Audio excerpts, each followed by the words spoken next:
오늘은 3장입니다. 10계명, 5계명, 6계명에 대한 내용을 살펴보도록 하겠습니다. 5계명, 내 부모를 공경하라. 6계명, 살인하지 말라. 이 내용만 보면은 우리 기독교에서만 이야기하는 것이 아니고 다른 불교에서나 다른 유교에서나 어느 종교에서든지 이야기하는 그런 내용과 똑같아 보입니다. 그렇죠. 부모님을 공경하는 것은 당연한 것이고 믿지 않는 사람들도 다 하는 것이고 살인하지 말라라는 것도 다 그렇게 생각하고 다 그렇게 하는 거잖아요.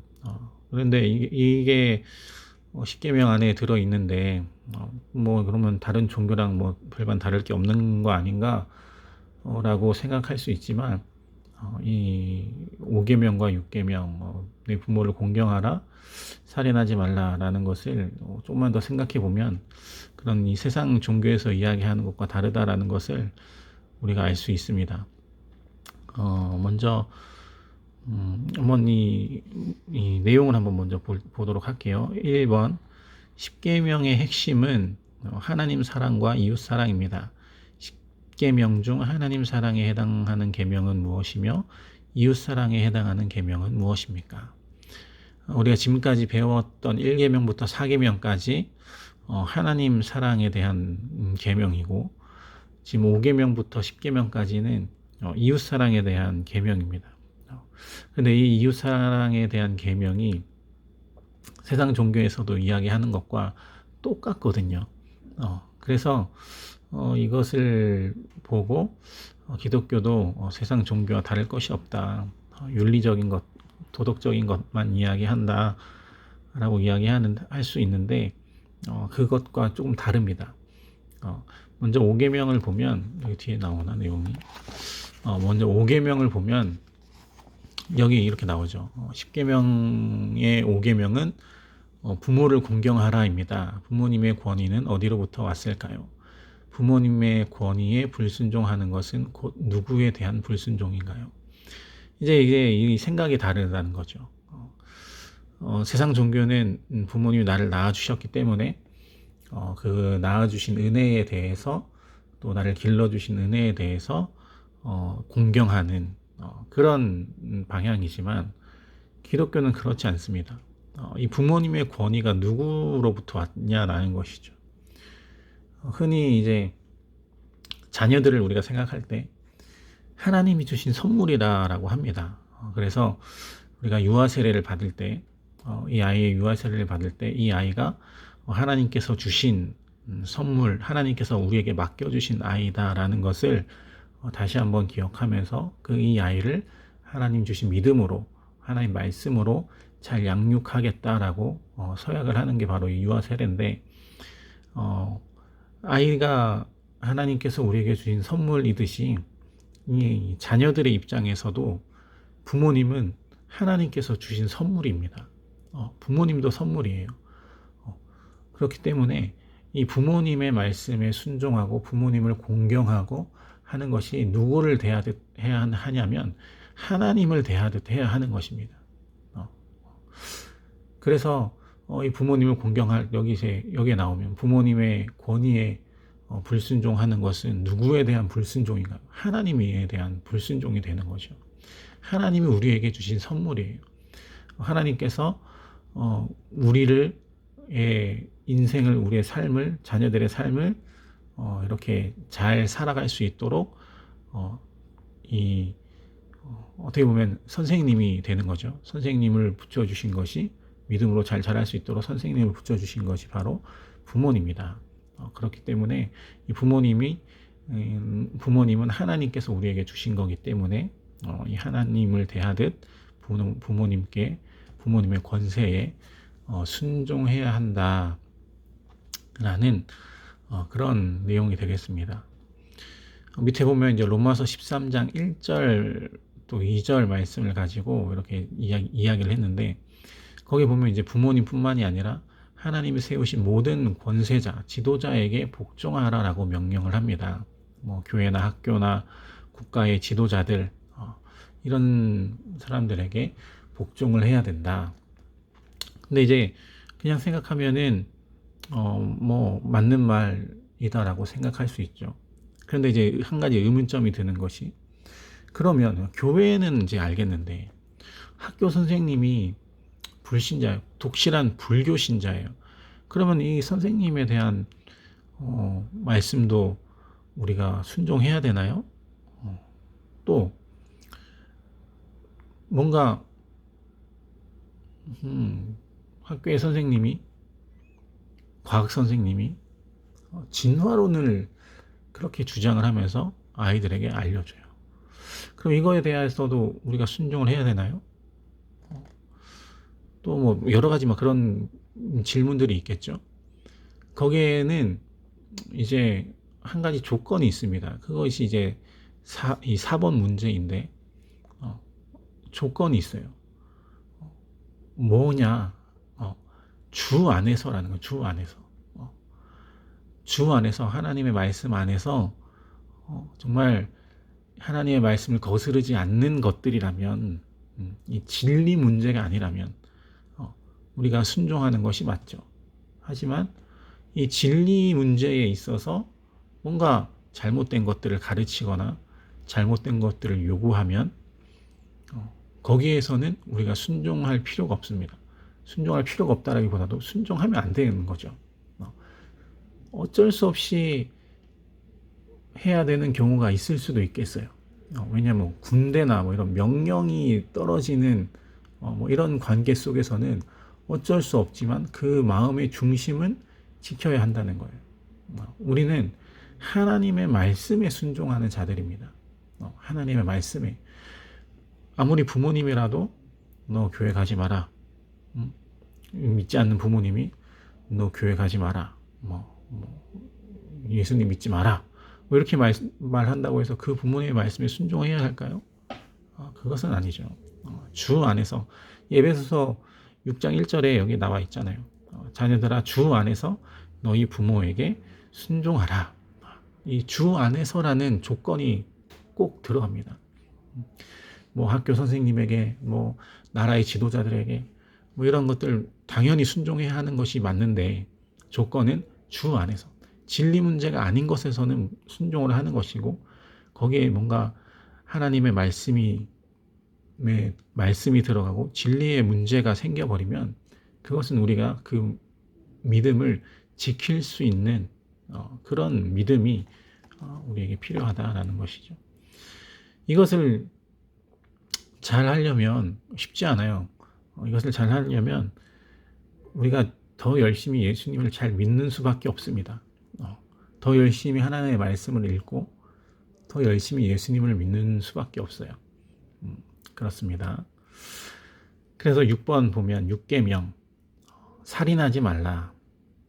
5번에 10계명의 6계명은 살인하지 말라입니다. 이 계명은 말 그대로 타인의 생명을 해하지 말라는 뜻입니다. 그러나 예수님은 이 계명에 대해 좀 더 자세한 해석을 주셨습니다. 우리가 일상생활에서 범할 수 있는 살인죄는 무엇인가요? 이 살인하지 말라. 구약 시대까지만 해도 정말 이 말 그대로 살인을 하면 안 되는 거였어요. 사람을 죽이면 안 되는 거였거든요. 그런데 예수님께서 오시면서 이 기준이 완전히 바뀌어 버립니다. 완전히 바뀌어 버려요. 여기 보면 요한일서 3장 15절에 이렇게 되어 있죠. 그 형제를 미워하는 자마다 살인하는 자니, 살인하는 자마다 영생이 그 속에 거하지 아니하는 것을 너희가 아는 바라. 형제를 미워하는 것이 살인하는 거래요. 미워하는 것이 살인하는 거다. 그래서 저는 뭐 대학생 때 이렇게 막 친구들이랑 또 교회 친구들이랑 막 얘기하면서 그냥 장난스럽게 이런 얘기를 한 적 있어요. 나는 내 마음속에 시체가 여러 명 있다. 미워하는 사람이 너무 많아서 다 시체가 내 마음속에 쌓여 있다. 이런 농담을 한 적도 있었는데, 미워하는 것도 살인이랑 똑같다는 거죠. 누구를 미워한다? 그건 이 10계명의 6계명을 어긴 겁니다. 살인하는 자. 세상의 종교는, 다른 것들은 다 말 그대로 이 살인이죠. 하지만 우리 기독교에서만큼은 예수님께서 말씀하신 이 미워하는 것도 살인하는 거다. 그래서 6번에 보면 참된 그리스도인은 타인을 미워하지 않고 타인의 생명을 보존하기에 힘씁니다. 타인의 생명을 보존할 수 있는 방법에는 어떤 것들이 있을까요? 여기 보면은 뭐 구제와 전도. 구제는 이제 육신적인 그런 도움이 되는 것이고, 전도는 영혼의 문제죠. 네, 넘어가 보고 7번 살인에는 여러 형태가 있습니다. 다음 제시어들을 보면서 살인죄에 해당되는지 그렇지 않은지 함께 토론해 봅시다. 토론 후에 해당 성경 구절을 찾아봅시다. 자살, 뭐 사형, 살상, 낙태 다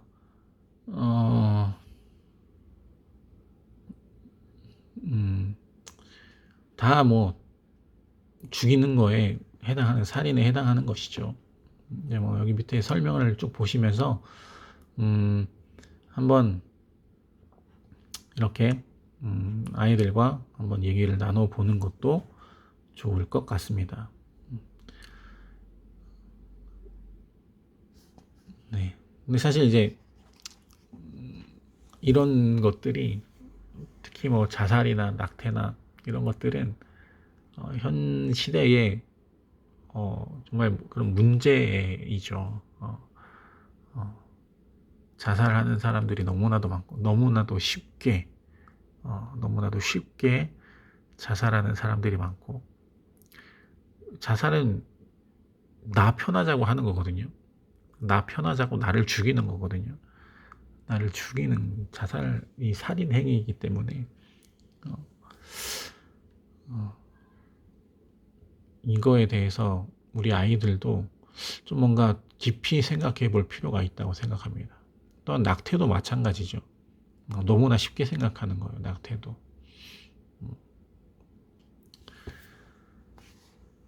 성경에선 다 금하고 있습니다. 오늘은 여기까지인데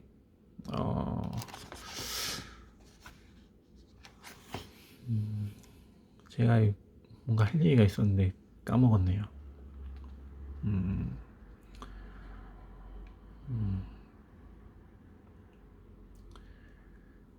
그런 것도 있습니다.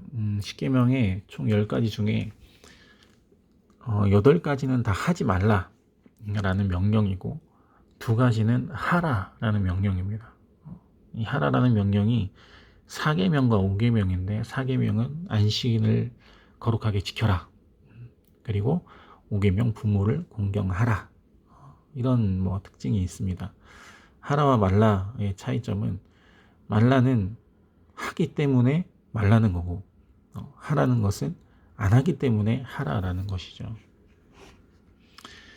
이제 우리 인간의 마음이 어떤 것인지를 생각해 보면 되겠습니다.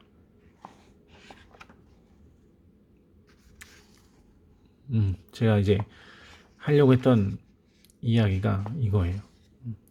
부모를 공경하라, 살인하지 말라. 율법이 우리에게 주어진 것은 우리가 죄인인 것을 깨닫게 하기 위함이거든요. 부모를 공경하라 하지만 이것을 잘 못하는 게 인간입니다. 그리고 살인하지 말라, 미워하는 마음, 어떻게 사람을 미워하지 않고 우리가 살아갈 수 있겠습니까? 그런 미워하는 마음을 가질 수밖에 없는 게 우리 인간인데, 우리가 그러면은 뭐 이 십계명을 안 지켰다고 해서 우리가 구원을 받지 못하는가? 그것이 아니죠. 이거는 구원받기 위해서 우리가 지키는 것이 아니라, 이런 것들을 통해서 우리가 죄인임을 깨닫게 하고, 우리 이 죄인인 우리가 이 죄의 문제를 해결하기 위해서는 누구에게 나아가야 하는가? 예수님에게 나아가야 한다. 예수님을 믿어야 한다. 그래야 우리의 이 구원의 문제, 죄의 문제를 해결할 수 있다. 이 결과를 도출하기 위해서 이 십계명이 있는 거거든요.